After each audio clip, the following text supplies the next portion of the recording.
Voy a salir con un compañero de trabajo, dijo mi esposa después de 19 años juntos.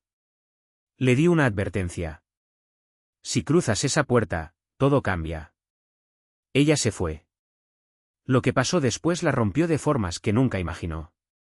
No luché, no rogué, no armé un escándalo. Simplemente desaparecí por completo. Me llamo Jerome Carile. Tengo 47 años. Y hasta ese martes, creía tenerlo todo claro. Dirigía mi propia consultoría contable desde una pequeña oficina en el centro.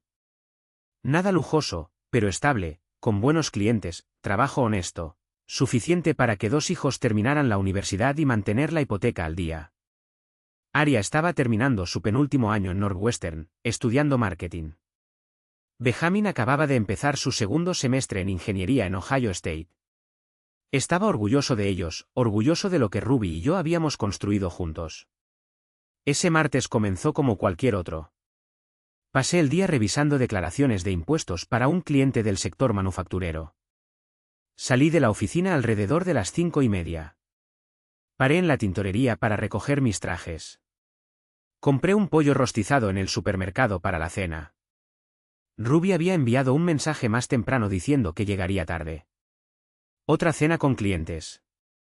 Nada fuera de lo común. Cuando llegué a nuestro camino en Neighborville, el sol ya se ocultaba tras los robles del vecino. Calenté el pollo, preparé una ensalada sencilla, me serví un vaso de agua, cené solo en la mesa del comedor, revisando correos en el teléfono. Benjamin había enviado fotos desde el campus, él y su compañero de cuarto en un partido de baloncesto. Sonreí y respondí con un pulgar arriba. La casa se sentía demasiado silenciosa sin los chicos, pero me había acostumbrado en el último año. Ruby llegó alrededor de las 8:15. Escuché su coche en el garaje. El sonido familiar de sus tacones golpeando el suelo de baldosas. Traía su bolso de cuero del trabajo y una bolsa de gimnasio más pequeña que no reconocí. Su cabello recogido en esa coleta pulida que usaba para reuniones importantes. El maquillaje seguía perfecto a pesar del largo día. Hola, llamé desde la sala, donde me había instalado con la laptop, trabajando en un informe trimestral. No respondió de inmediato. Solo pasó junto a mí hacia la cocina y dejó sus bolsas en la encimera. Escuché cómo abría el refrigerador. El tintineo de una botella de vino sacada de la cava. Queda pollo si tienes hambre, ofrecí, manteniendo un tono ligero. Ya comí, dijo con voz plana, distraída. Debería haberlo sentido entonces. Ese cambio en el aire, la tensión en sus hombros que usualmente reservaba para clientes difíciles. Pero estaba concentrado en la hoja de cálculo frente a mí, tratando de conciliar una discrepancia en los números de inventario. Volvió a la sala con una copa de vino en la mano y se quedó junto a la chimenea. Simplemente se quedó allí mirando nuestra foto de boda en la repisa. La de Lake, Michigan, los dos riendo, tan jóvenes que apenas nos reconocíamos. Jerome, necesito decirte algo. Levanté la vista de la laptop. Su rostro estaba tranquilo, casi inquietantemente calmado, como si hubiera ensayado ese momento en su cabeza una docena de veces. Voy a salir con alguien del trabajo. Las palabras quedaron suspendidas entre nosotros. Por un segundo, tal vez 2, pensé que la había oído mal. 19 años de matrimonio, 2 hijos, una vida que construimos desde cero. Y ella estaba ahí, diciéndome que iba a salir con alguien, sin pedir permiso, sin buscar mi opinión, solo afirmando un hecho. ¿Qué? La palabra salió más suave de lo que pretendía. Voy a salir con alguien, repitió Ruby, con voz firme. Brad, de la agencia. Hemos estado trabajando juntos en la cuenta Harrison y me invitó a salir. Dije que sí. Mis manos se quedaron quietas sobre el teclado. Dejé la laptop a un lado con cuidado, deliberadamente, ganando tiempo para pensar, respirar, entender si esto era una broma macabra. ¿Estás casada?, dije, con voz serena. Estamos casados. Lo sé, tomó un sorbo de vino, mirándome sin pestañear. Pero necesito hacer esto. Necesito ver si hay algo más allá, algo más. Después de 19 años, yo era algo menos. Me levanté despacio, caminé hacia donde ella estaba, la miré a los ojos, buscando a la mujer con la que me casé, La madre de mis hijos, mi compañera. Estaba ahí, en algún lugar detrás de esa fachada tranquila. Pero se sentía como una extraña. Ruby, si cruzas esa puerta esta noche, todo cambia, dije en voz baja. No era una amenaza. No era manipulación. Era la verdad. Clara y simple. ¿Lo entiendes, verdad? Esto no es algo de lo que se regresa. Me sostuvo la mirada largo rato. Luego dejó la copa de vino, tomó su bolsa de gimnasio y se dirigió a la puerta principal. Lo entiendo, dijo por encima del hombro, y se fue. Me quedé en la sala, escuchando cómo arrancaba su coche, el sonido de su partida. La casa se sumió en silencio a mi alrededor. La laptop seguía encendida en el sofá, la hoja de cálculo esperando respuestas en las que ya no podía concentrarme. Dicen que sabes que se acabó cuando el shock desaparece. Y lo único que sientes es claridad. Sentí esa claridad como un baño de agua fría. Esto no era un error. No era un momento de debilidad. Era una elección. Su elección. Fui a la cocina, tiré el vino abandonado por ella en el fregadero, enjuagué la copa y la puse en el lavavajillas. Luego subí a nuestro dormitorio y abrí mi armario. Era hora de tomar una decisión propia. Trabajé toda la noche con precisión metódica. Sin llanto, sin rabia, sin llamadas desesperadas. Solo un artículo tras otro, sacados del armario, doblados, colocados en la maleta. Mi mano se mantuvo firme incluso cuando mi mente quería derrumbarse. Lo bueno de ser contador es que aprendes a ver las cosas con claridad. Los números no mienten. No ponen excusas. Ruby tuvo que mostrarme sus números, y no sumaban un matrimonio que valiera la pena salvar. A las 3 de la mañana, mi lado del vestidor estaba vacío. Perchas desnudas se mecían ligeramente por el aire acondicionado. El espacio parecía esquelético, como costillas bajo la piel. Solo había tomado lo que era mío. Ropa, algunos libros de la mesita de noche, mi laptop, artículos de aseo, todo lo que hacía que la habitación oliera a mí, a cedro y colonia Santa Bood, se había ido. Dejé todo lo demás intacto. Las fotos enmarcadas de nuestro viaje de aniversario a Sedona quedaron en su tocador. El álbum de bodas permaneció en la estantería. Las fotos de bebés de nuestros hijos, las de graduación, todo quedó exactamente donde pertenecía, en el hogar que estaba dejando atrás. En la cocina, reuní los documentos que necesitaría. No por venganza, solo por claridad. Había pasado semanas preparando nuestros impuestos, así que todo estaba organizado. Hice copias de los estados de cuenta conjuntos, escrituras de propiedad, portafolios de inversión. Luego hice algo que la mayoría de los hombres no pensaría hacer. Transferí la escritura de la casa completamente a nombre de Ruby, refinanciándola en línea a través de nuestro banco, poniendo todas las responsabilidades solo a su nombre. El coche que ella conducía, un Audi Q5 en leasing que le encantaba, lo transferí a su nombre. Nuestra cuenta corriente conjunta. Retiré mi mitad, abrí una cuenta nueva en otro banco, dejé una parte intacta, más 5.000 extras. Me tomó 4 horas de papeleo, pero al amanecer ya me había desvinculado legalmente de nuestra vida compartida. Sin abogados aún, sin drama, solo cortes limpios. Dejé una carpeta en la encimera de la cocina.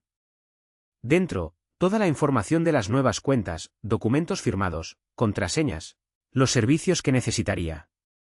Sin nota, sin explicación. Los hechos hablaban por sí mismos.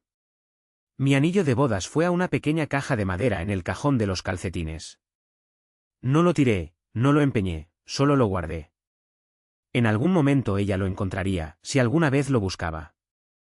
A las 6:15 de la mañana llegó mi Uber. Lo había pedido media hora antes, viendo el icono del coche acercarse en mi teléfono. Eché un último vistazo a la casa. 23 años de pagos hipotecarios. Incontables fines de semana dedicados a mantenerla, mejorarla, hacerla un hogar. No sentí tristeza. Sentí libertad. El conductor, un hombre de unos 30 años con ojos amables, me ayudó a cargar 2 maletas en el maletero. ¿Vuelo temprano?, preguntó. Nuevo comienzo, respondí. Asintió como si entendiera. No preguntó más. Al alejarnos de la acera, no miré atrás. No vi cómo la casa desaparecía en el espejo lateral. Ese capítulo estaba cerrado, y yo ya había pasado a la siguiente página. Ruby volvería a un silencio. Sin zapatos junto a la puerta, sin café en la cafetera, sin un esposo esperando una explicación. Solo sus decisiones y el espacio que crearon. El Uber me dejó en Union Station, Chicago. Compré un boleto para el próximo tren hacia el oeste. No importaba a dónde. Llegué a Denver por la tarde, luego tomé un Greyhound hacia las montañas. Al tercer día, estaba en un pueblo llamado Rieway, Colorado. Población 800, más o menos. Alquilé una habitación sobre una ferretería por $200 a la semana, pagados en efectivo. El dueño, un hombre de 70 años llamado Walt, no hizo preguntas. Solo me dio una llave y señaló las escaleras. La habitación era básica. Cama individual, mesa pequeña, hornilla, baño en el pasillo, una ventana con vista a la calle principal. Los 4 bloques que tenía. Podía ver todo el pueblo desde ahí arriba. La cafetería, la oficina de correos, la tienda general, y poco más. No le dije a nadie mi nombre real. Cuando Walt preguntó cómo llamarme, dije Jay. Simple, olvidable. Él asintió y volvió a organizar su inventario. Esas primeras semanas fueron las más duras, no emocionalmente, sino en lo práctico. Tenía dinero, suficiente de mis ahorros para durar un año si era cuidadoso. Pero el dinero sin propósito son solo números en una cuenta. Necesitaba algo que hacer, alguna forma de anclarme. Empecé a caminar por el pueblo todas las mañanas. Anotar cosas. La cafetería necesitaba un nuevo letrero. El centro comunitario tenía una barandilla rota. Cosas pequeñas, reparables. Me ofrecía ayudar, no pedí pago, solo intercambiaba trabajo por conversación. La noticia se esparció en un pueblo tan pequeño.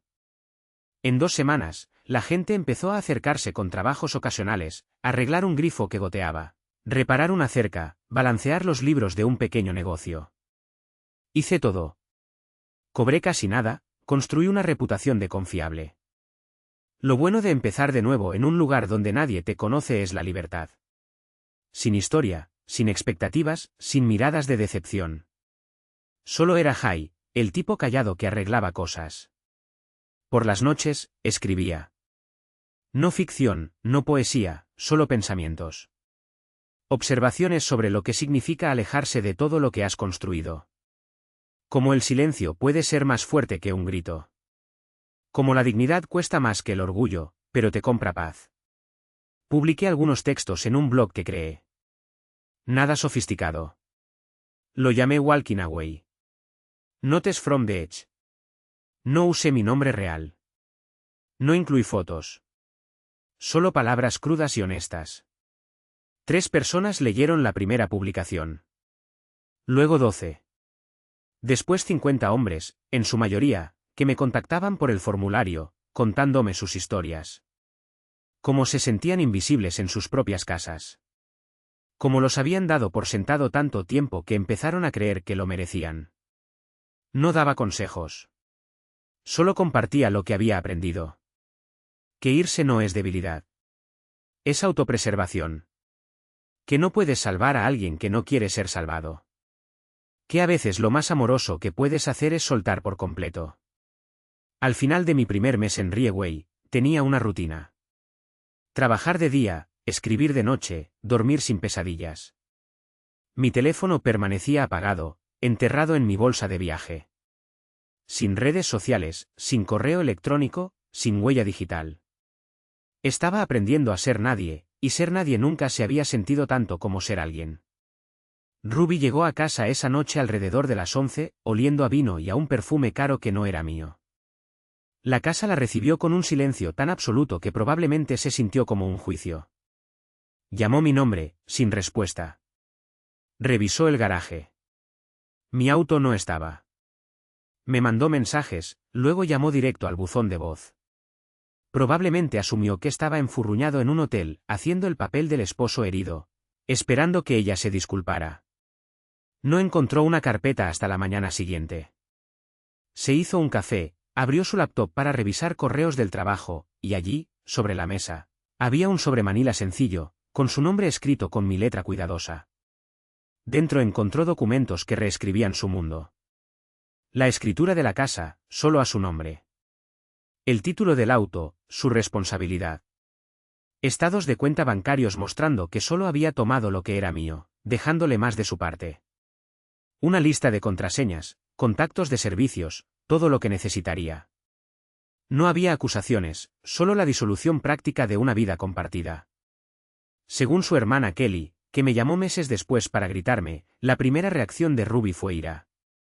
¿Cómo me atrevía a irme sin pelear? ¿Cómo podía hacerlo tan limpio, tan definitivo? Ella quería el drama, la confrontación, la oportunidad de explicarse. Pero yo se lo negué. No le dejé nada contra que luchar, ningún apalancamiento emocional para manipular. Ella dijo a la gente que yo había exagerado. Contó a sus amigas de la agencia que había hecho un berrinche por una cita de cena, y se presentó como la víctima de un esposo controlador que no soportaba su independencia. Algunos le creyeron, sus compañeras de trabajo, sobre todo las que la animaban a vivir un poco y explorar sus opciones, pero otros vieron más allá. Su hermana Kelly fue la primera en darse cuenta. Llamó a Ruby al día siguiente y le preguntó directamente si realmente esperaba que yo me quedara mientras ella salía con otro. Jerome es diferente, había dicho Ruby, usando la excusa que probablemente había ensayado. Él entiende que necesito espacio para aclarar las cosas. La respuesta de Kelly fue tajante. Él entendió que tú tomaste una decisión y él también. No puedes sorprenderte por eso. Su madre apoyó a Kelly. Su padre, un marine retirado, no la llamó por 3 semanas. Cuando finalmente lo hizo, su voz fue fría. Te crié mejor que esto, dijo, y colgó. Las consecuencias en el trabajo llegaron más despacio, pero golpearon más fuerte. Brad Hutchinson, su compañero, el hombre con quien había salido a esa cita, resultó estar casado, muy casado, con 2 hijos, hipoteca en los suburbios, todo el paquete. Su esposa se enteró en menos de una semana. Alguien en la agencia, sintiéndose culpable o vengativo, le envió un mensaje anónimo con detalles, fechas, horas, el hotel donde se habían encontrado. La esposa de Brad pidió el divorcio de inmediato. Se quedó con los niños, la mitad de sus ingresos y su reputación. Recursos Humanos intervino. Hubo reuniones, advertencias severas sobre la conducta en el trabajo. Ruby intentó distanciarse, dijo que no sabía que él estaba casado, que la había engañado. Pero la gente en la agencia hablaba. Habían visto cómo lo miraba en las reuniones. Los toques prolongados, las bromas privadas. Las invitaciones a salir después del trabajo dejaron de llegar. La promoción que le habían prometido se estancó. Su supervisora, una mujer llamada Patricia, que la había mentoreado durante años, se volvió distante profesionalmente. Te hiciste tu cama, le dijo Patricia en una evaluación de desempeño. Ahora la estás usando sola. Ruby volvía a casa cada noche a nuestra casa. Su casa ahora. Y el silencio se hacía más pesado. Nadie con quien cocinar la cena. Nadie con quien ver televisión. No se oían las teclas de mi laptop a altas horas. Solo ella y las decisiones que había tomado. Ruby esperó 2 semanas antes de empezar a buscarme. 2 semanas diciéndose que yo volvería arrastrándome. Que solo estaba haciendo un punto, ningún hombre se va después de 19 años sin querer hablar eventualmente. Cuando no lo hice, entró en pánico. Empezó con mi socio, Greg, que manejaba los pocos clientes que había referido antes de desaparecer. Él le dijo que yo le había firmado todo, limpio y legal, pero no dijo a dónde había ido. Jerome tomó su decisión, dijo Greg con voz cuidadosamente neutral. Quizás deberías respetarla. Intentó con mi compañero de universidad, Paul, con quien juego golf 2 veces al año. No había tenido noticias mías. Probó con el dueño de la tintorería, los vecinos, incluso nuestro médico de familia. Nadie sabía nada, o si lo sabía, no se lo decía. Contrató a una investigadora privada a las 3 semanas. Una mujer llamada Susan Reeves, muy recomendada. Cobró $200 la hora. Susan revisó registros de tarjetas de crédito. No encontró nada después del viaje inicial en Uber a Union Station. Los retiros bancarios se detuvieron tras abrir la nueva cuenta. Sin huella digital, sin actividad en redes sociales, sin rastro en papel. Es como si se hubiera evaporado, le dijo Susan en su segunda reunión. Sin señales de celular, sin nuevas cuentas de servicios, sin registros de empleo. Si está por ahí, vive completamente fuera de la red. Ruby le pagó otra semana más de búsqueda. Susan volvió con una pista, apenas digna de mencionar. Una pareja jubilada de Oak Park dijo haber visto a alguien con mi descripción en una parada en Iowa. Barba, más delgado, rumbo al oeste. Eso fue todo. Encontró mi blog por accidente. Navegando entre resultados de búsqueda a las 2 de la mañana. Copa de vino en mano. Walking away. Notes from the edge. Sin nombre de autor, sin fotos, solo ensayos sobre empezar de nuevo, sobre dignidad, sobre la fuerza silenciosa de elegirte a ti mismo. El estilo de escritura le resultó familiar. La forma en que estructuraba las frases, precisa y medida. Las observaciones sobre el matrimonio, sobre ser dado por sentado, sobre ver a alguien que amas convertirse en un extraño.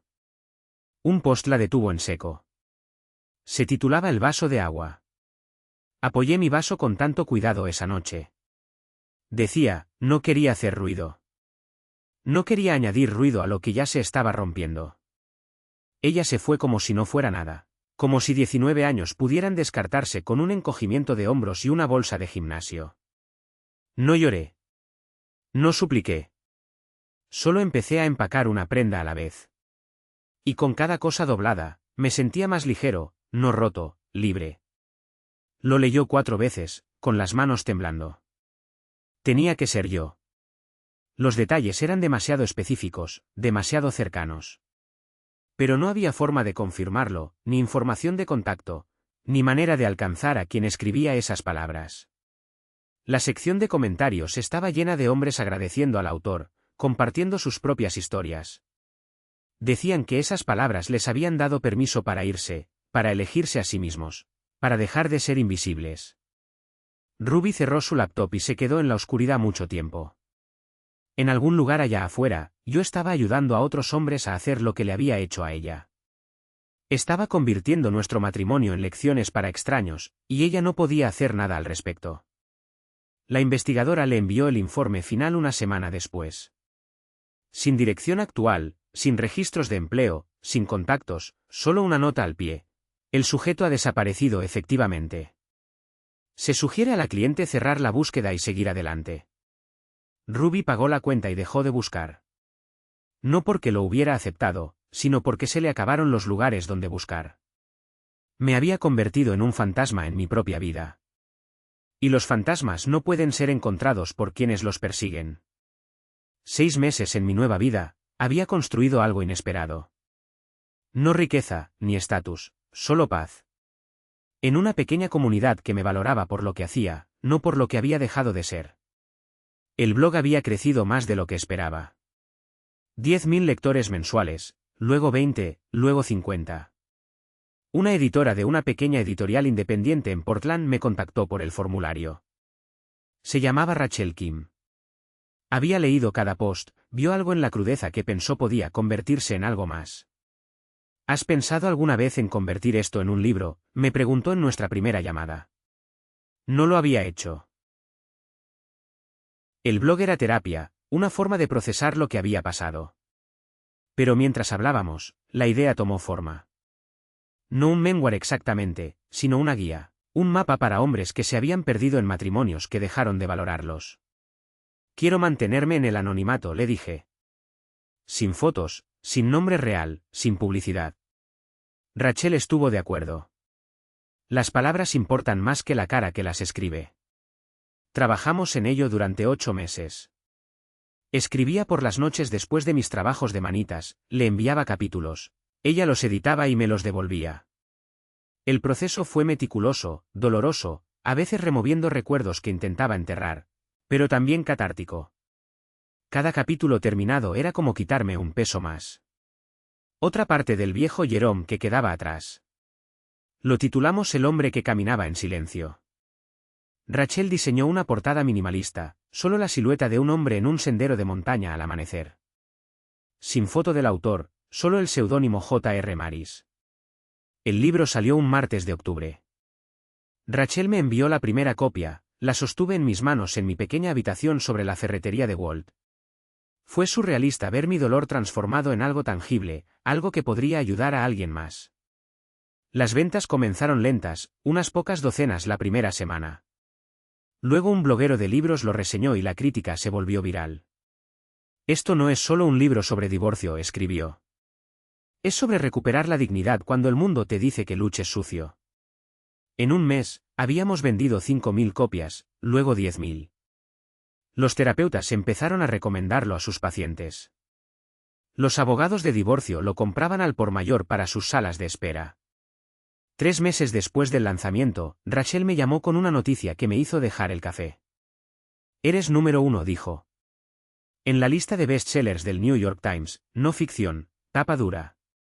Me quedé en mi pequeña habitación mirando las montañas que se habían convertido en mi santuario y sentí algo que no había sentido en años. No exactamente orgullo, sino validación. La prueba de que alejarse no te hace débil. Te hace humano. Las regalías empezaron a llegar. Más dinero del que necesitaba, más del que esperaba. Seguí viviendo con sencillez. Puse la mayor parte en inversiones. Doné algo al centro comunitario de Rieway que me había dado trabajos ocasionales cuando llegué. Ya no era Jerome Carlile. Era J.R. Maris, un nombre que significaba algo distinto, algo más fuerte. Y en algún lugar de Illinois, Ruby no tenía idea de que el esposo que desapareció se había convertido en alguien a quien el mundo empezaba a escuchar. Ruby entró a la Barnes y Noble en el centro de Naperville un sábado por la tarde a finales de noviembre. Necesitaba un regalo para el cumpleaños de su jefe, algo neutral y profesional. Un libro parecía la opción más segura. El aire afuera era helado, amenazando con la primera nevada real de la temporada. Adentro, la tienda estaba cálida, olía a café y periódico. Se dirigió hacia la sección de no ficción cerca de la entrada, donde los bestsellers estaban en una gran mesa de madera.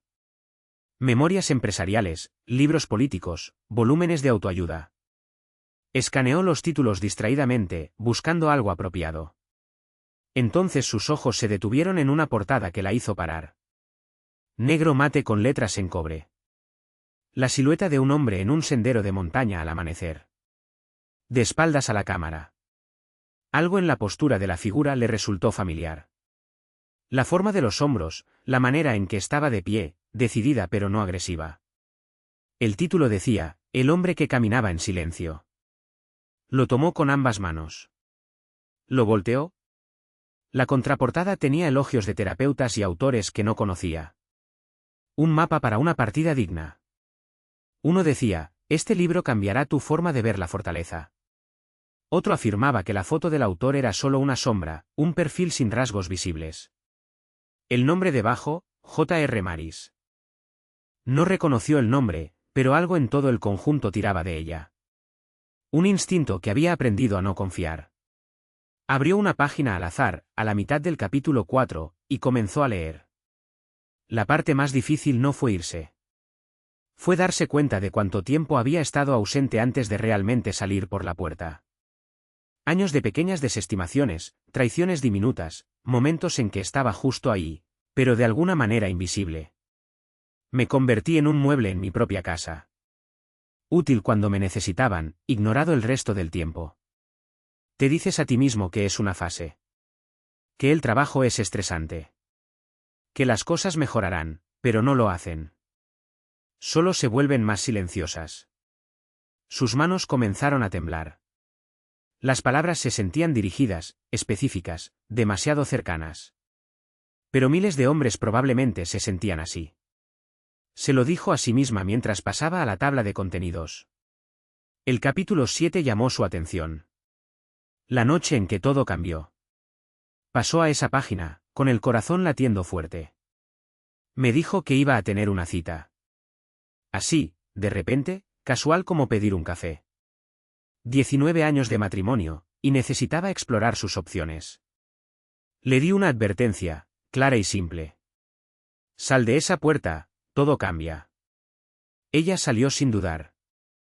Empaqué durante la noche. Al amanecer, me había ido. Le dejé todo excepto mi dignidad. Esa me la llevé conmigo. La visión de Ruby se nubló. 19 años. La advertencia, el empacar.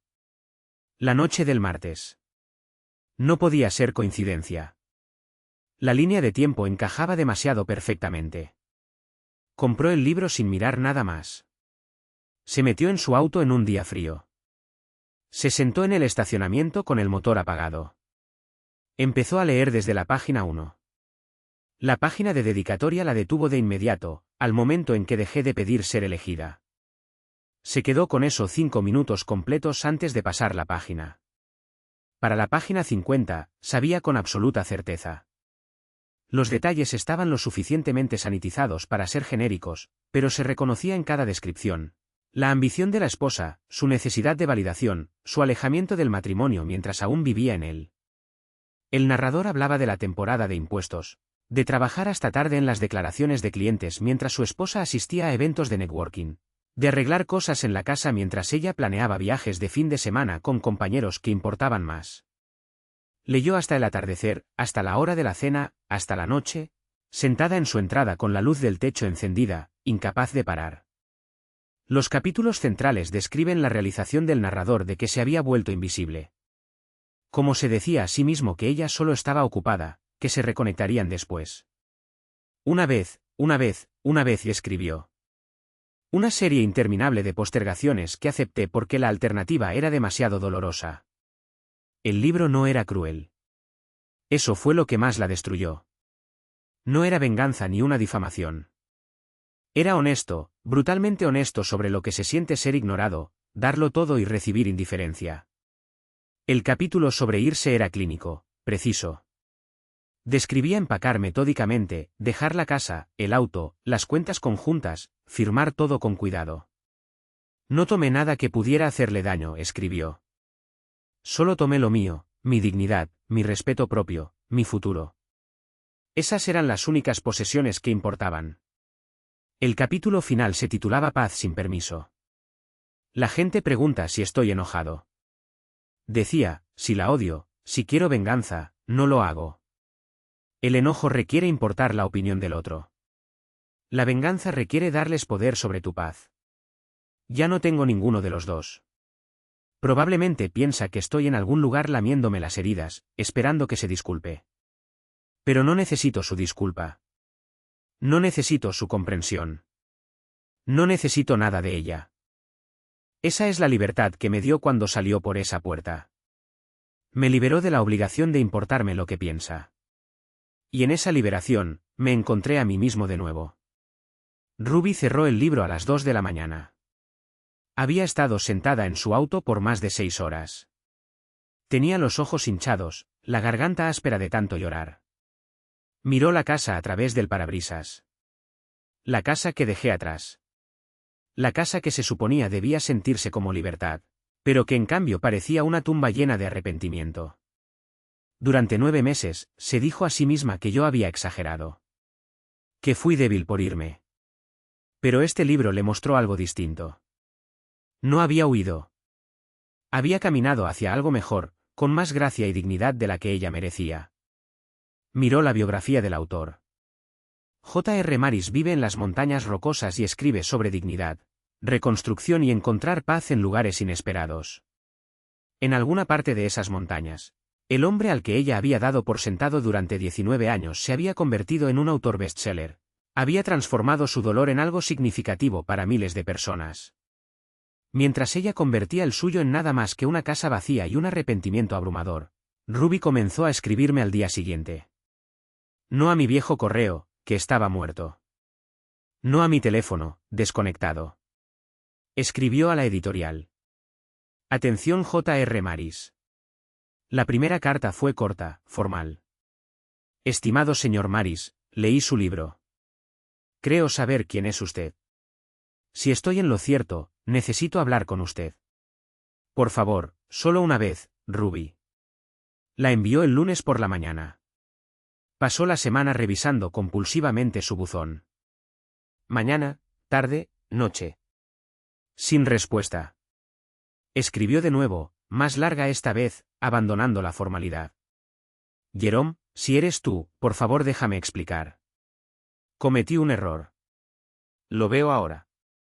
Lo que hice estuvo mal. Egoísta, cruel. Solo necesito saber que estás bien. Que eres feliz en algún lugar. Por favor, responde. Nada. Tercera carta. Cuarta. A la sexta semana, había enviado 11 cartas. Cada una más larga, más cruda, más desesperada que la anterior. He perdido todo, escribió en la carta 9. Me ascendieron a otra persona en el trabajo. Mi amiga dejó de llamarme. Aria no me habla más de 5 minutos. Benjamin responde mis mensajes con palabras sueltas. Incluso mis propios padres me miran como a un extraño en quien están decepcionados. Sé que me lo merezco. Sé que son las consecuencias de lo que hice, pero por favor, solo dime que estás bien. Eso es todo lo que necesito saber. La carta 12 describía haber visto a Brad en una cafetería. Su esposa lo destrozó en el divorcio. Se quedó con los niños, la casa, la mitad de su jubilación. Él intentó hablar conmigo, quería recordar lo que tuvimos. Me alejé sin decir una palabra.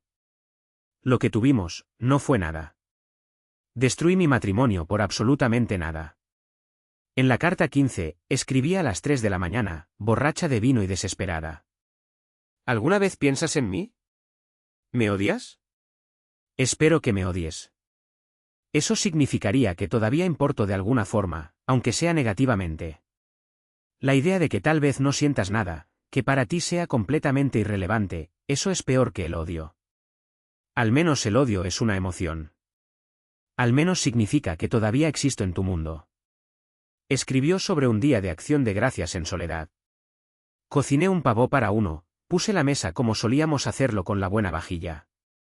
Luego me senté sola y comprendí que esta es mi vida ahora. Esto es lo que elegí cuando salí por esa puerta. Escribió sobre Aria visitándola por 1 hora, parada en el umbral todo el tiempo como si no quisiera entrar. Dijo, tuviste al mejor hombre que he conocido, ¿y lo tiraste por qué? Unos meses sintiéndote deseada por alguien nuevo. No pude responderle. ¿Qué podía decir? La carta 20 describía a su padre apareciendo sin avisar. Se quedó en la entrada mirando la casa para la que tú le ayudaste a construir la terraza. Me miró con un disgusto silencioso. Dijo, 21 años ese hombre te dio y lo tiraste ¿por qué? Luego se fue sin quedarse a tomar café. Lo que Ruby no sabía era que cada carta me llegaba. El editor las reenviaba a un apartado postal que había abierto en un pueblo vecino. Yo iba una vez al mes, recogía lo acumulado. Leía las primeras cartas completas, me sentaba con ellas en mi camioneta en el estacionamiento de correos, su letra inmutable después de todos estos años. Sus palabras desesperadas, suplicantes, llenas de arrepentimiento. No sentía nada. Ni satisfacción por su sufrimiento, ni ira por su audacia, ni siquiera lástima, solo una observación distante. La mujer que se fue tan segura había descubierto que las consecuencias no se preocupan por las disculpas. Después de la 5ª carta, dejé de leerlas por completo. Solo las abría lo justo para confirmar que eran de ella y las archivaba en una caja en mi armario, sin leer. Las cartas no eran para mí. Eran terapia para ella, intentos de aliviar su culpa, de transferir su dolor a la persona que había lastimado. Quería que respondiera, que me involucrara, que le diera algún papel en mi nueva vida, aunque fuera como alguien a quien perdonaba o alguien a quien odiaba. Pero no le di eso. No porque fuera cruel o vengativo, sino porque su dolor, su arrepentimiento, su sufrimiento, nada de eso era ya mi responsabilidad. Después de la carta 23, dejaron de llegar. O se había rendido o finalmente aceptó lo que yo sabía desde aquella noche de martes en marzo cuando salió por esa puerta. Algunas puertas, una vez cerradas, no se vuelven a abrir. Algunos puentes, una vez quemados, no se reconstruyen. Algunas personas, una vez que te alejas de ellas, permanecen alejadas. No era insensible. Era honesto conmigo mismo. Y la honestidad, la verdadera honestidad, a veces se parece al silencio. Ruby había dejado de buscarme. Dejó de escribir cartas que no tenían respuesta. Dejó de revisar la página del autor para fechas de giras o apariciones públicas que nunca se concretaban. Casi 18 meses habían pasado desde aquella noche de martes, y ella había aprendido a vivir con el silencio. Entonces llegó la invitación. Un sobregrueso color crema, con su nombre escrito a mano, entregado por mensajero en su oficina un miércoles por la tarde. Su nombre en una caligrafía elegante que no reconocía. Sin remitente. Dentro, papel con relieve anunciaba un evento literario exclusivo. Una velada con voces contemporáneas. Una conversación privada sobre la resiliencia y la reconstrucción. Lugar, un pequeño recinto en Boulder, Colorado. Fecha, 3 semanas después. Asistencia limitada. Solo por invitación. Al pie, en letra más pequeña, ponente destacado J.R. Maris. Autor de El hombre que caminaba en silencio. Ruby lo leyó 3 veces, con las manos temblorosas. Era la oportunidad, la chance de verme, de hablar conmigo, de hacerme entender de alguna manera. Reservó un vuelo esa misma tarde, un hotel, pidió permiso en el trabajo. El lugar era íntimo, unas 50 butacas en un teatro restaurado con paredes de ladrillo a la vista y luz tenue. Ruby llegó temprano, vestida con cuidado con un vestido azul marino que solía ser mi favorito, aunque se preguntaba si siquiera lo recordaría. La gente entraba despacio. Lectores, terapeutas, algunos otros autores. Todos hablaban en tonos bajos y respetuosos, como si entraran a un espacio sagrado. Entonces entré yo. El aliento de Ruby se detuvo por completo. Me veía diferente, más delgado, más marcado, pero de alguna forma más sólido. Mi cabello más largo, con más canas. Llevaba una chaqueta oscura sencilla sobre una camisa blanca, sin corbata, pero fueron mis ojos lo que más la impactó. Claros, tranquilos, con una pieza que nunca había visto en todos nuestros años juntos. Me moví por la sala, saludando, estrechando manos, sonriendo con facilidad. La tensión que solía cargar en los hombros había desaparecido. Parecía alguien que finalmente había dejado caer un peso que llevaba décadas. Me acerqué al pequeño podio mientras las luces bajaban un poco. Hablé sin notas, con voz firme y cálida. Gracias a todos por estar aquí, comencé. Esta noche no se trata de respuestas. Se trata de las preguntas que nos hacemos cuando todo lo que creíamos saber se desmorona. Se trata del espacio entre quienes fuimos y en quienes nos estamos convirtiendo. De segundas oportunidades, no las que queremos, sino las que ganamos al elegirnos a nosotros mismos cuando nadie más lo hace. Hice una pausa y en ese instante, mis ojos recorrieron la sala y se posaron en ella. Un destello de reconocimiento cruzó mi rostro, sutil, controlado, pero no reaccioné, no titubeé. Solo sostuve su mirada medio segundo antes de mirar a otra persona. Ruby sintió esa mirada como un golpe físico. La había visto, reconocido su presencia con el peso emocional de notar a un extraño, y luego la había descartado con la misma facilidad. La velada continuó. Hablé sobre la transformación, sobre alejarse de lo que ya no te sirve, sobre encontrar paz en lugares inesperados. El público estaba cautivado, comprometido, haciendo preguntas profundas. Respondí con gracia y honestidad. Ruby permaneció paralizada, incapaz de procesar lo que presenciaba. Ese hombre, seguro, centrado y completo, era alguien que nunca había conocido realmente.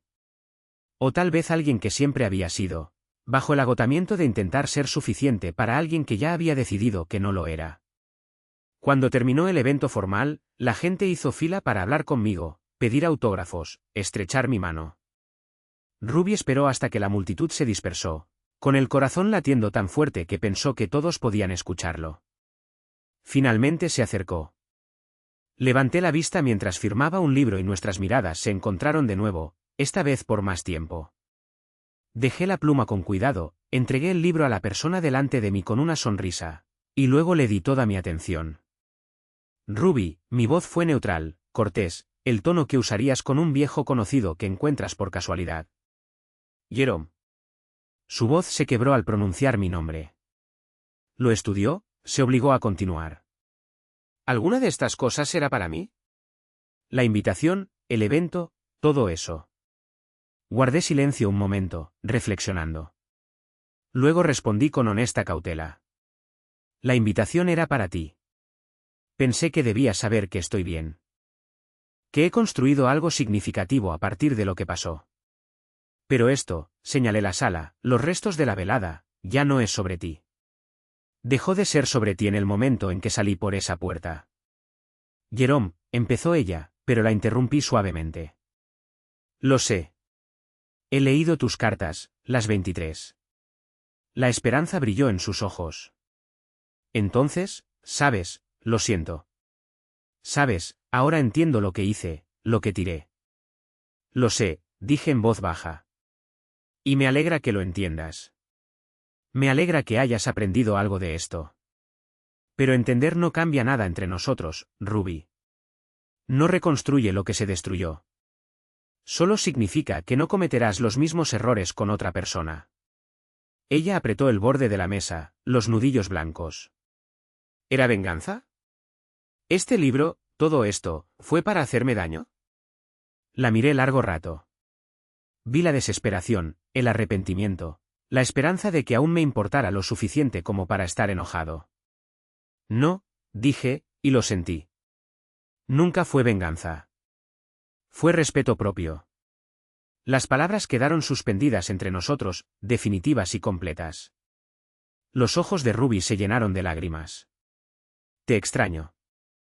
Nos extraño. Extraño lo que fuimos. Nunca fuimos lo que recuerdas, dije con suavidad. Extrañas la idea de nosotros, la seguridad, la estabilidad, la vida que construimos. Pero no me extrañas a mí, Ruby. Nunca me viste lo suficiente para extrañar quién era realmente. Se acercó alguien desde un lado, una mujer de unos 40 años con ojos amables y sonrisa cálida. Puso una mano suavemente en mi brazo, un gesto de familiaridad sencilla. Jerome, deberíamos irnos pronto. Vuelo temprano mañana, asentí. Luego miré a Ruby una última vez. Te deseo lo mejor. De verdad. Espero que encuentres lo que sea que estés buscando. Pero no lo encontrarás conmigo. Esa puerta se cerró hace mucho tiempo. Me levanté, recogí mis cosas y caminé hacia la salida con la mujer a mi lado. No miré atrás, no me detuve. Ruby estaba allí, en el lugar que se vaciaba, viéndome desaparecer en la noche con alguien que claramente conocía una versión de mí que ella nunca se había molestado en descubrir. Y por primera vez, entendió que algunas pérdidas son permanentes. Que algunas oportunidades, una vez perdidas, no vuelven. Yo me había ido, no solo físicamente, sino emocionalmente por completo. Y ningún arrepentimiento me traería de vuelta. 3 años después de irme, estaba en la terraza de mi cabaña en Rieway, viendo el sol salir sobre las montañas. El aire era fresco, limpio, con olor a pino y a posibilidad. Mi segundo libro estaba en las últimas correcciones, listo para enviarlo al editor el mes siguiente. Este era distinto al primero. Menos sobre irse, más sobre construir, sobre lo que viene después de alejarse. Cuando la rabia se desvanece y solo te quedas contigo mismo y la pregunta de quién quieres ser. Las ventas del primer libro me habían dado una seguridad financiera que nunca imaginé. Había invertido con cuidado, vivido con sencillez, donado generosamente a causas que importaban. La cabaña estaba pagada. Mi camioneta era vieja pero confiable. No me faltaba nada porque necesitaba muy poco. Aria llamaba todos los domingos. Habíamos reconstruido nuestra relación lentamente, con cuidado, ambos reconociendo el dolor que las decisiones de su madre habían causado. Se graduó con honores en Northwestern, consiguió trabajo en una agencia de marketing en Chicago, y estaba prosperando. Me dijo que estaba orgullosa de mí, orgullosa de cómo había manejado todo. Benjamin venía 2 veces al año, en vacaciones de verano e invierno. Caminábamos por senderos de montaña, pescábamos en los arroyos, hablábamos de todo y de nada. Una vez me dijo, sentado junto a una fogata, que yo le había enseñado la lección más importante de su vida, que alejarse de la falta de respeto no es debilidad, es sabiduría. La gira del libro El hombre que caminaba en silencio me llevó a 15 ciudades. Conocí a miles de hombres que se veían reflejados en mi historia. Recibí cientos de mensajes de personas que decían que mis palabras les habían dado permiso para elegirse a sí mismos, para dejar de conformarse, para exigir algo mejor. También conocí a Sara, la mujer que estuvo a mi lado en el evento de Boulder. Era consejera de duelo, había perdido a su esposo por cáncer 5 años antes. Entendía el peso de empezar de nuevo. Llevamos 8 meses viéndonos, despacio, construyendo algo sobre bases de honestidad y respeto mutuo. No me pidió ser otra cosa que quien soy. No necesitaba que cumpliera un rol o una expectativa. Éramos solo 2 personas que habían sobrevivido a sus propias pérdidas y se habían encontrado al otro lado. Ruby intentó contactarme una vez más, 6 meses después del evento en Boulder. Un solo correo que de alguna manera pasó mis filtros. Escribió que había empezado terapia, que trabajaba en entender sus patrones, su necesidad de validación externa, su miedo a envejecer que la había llevado a tomar decisiones destructivas. Dijo que esperaba que yo fuera feliz, que ella intentaba convertirse en alguien que mereciera la felicidad también. No pidió perdón ni otra oportunidad, solo dijo que lo sentía y que esperaba que algún día pudiera recordar las partes buenas de lo que tuvimos sin él. Dolor de cómo terminó. Lo leí una vez. No sentí nada más que una esperanza distante de que encontrara la paz que buscaba. Luego lo borré, no por rencor, sino por cierre. Ese capítulo de mi vida había terminado y quedarme en él no servía de nada. Aprendí que sanar no es olvidar. Es recordar sin el aguijón, transformar el dolor en sabiduría, la traición en límites, la pérdida en lecciones que te hacen más fuerte. De pie en esa terraza, con el café en la mano, las montañas extendiéndose sin fin ante mí, sentí algo que no había sentido en décadas. Paz completa. No felicidad exactamente, aunque era feliz, sino paz. Esa paz profunda e inquebrantable que viene de vivir en sintonía con quien realmente eres, en lugar de quien alguien más necesita que seas. Mi teléfono vibró. Un mensaje de Sara. Buenos días, hombre de la montaña, ¿seguimos con la cena esta noche? Estoy haciendo esa pasta que finges no amar. Sonreí con fuerza. No me lo perdería. Llevaré vino. Simple, fácil, real. Me había alejado de todo lo que conocía, sin llevar más que 2 maletas y mi dignidad. Y había construido una vida que era mía, completamente y absolutamente mía. Una vida en la que me veían, me valoraban, me elegían cada día. El viejo Jerome, el que se encogía para encajar en la vida de Ruby, se había ido. En su lugar estaba alguien más fuerte, más sabio, más completo. Ya no necesitaba el permiso de nadie para importar. No necesitaba la validación de quien me enseñó durante 19 años que no era suficiente. Yo era suficiente. Más que suficiente. Y se lo había demostrado a la única persona cuya opinión realmente importaba, a mí mismo. El sol despejó las cumbres, bañándolo todo en oro. Respiré hondo, exhalé despacio y sonreí. Esto era libertad. Esto era paz. Esta era la vida que había ganado por tener el valor de alejarme de la que me estaba matando lentamente. Y era mejor que todo lo que había dejado atrás.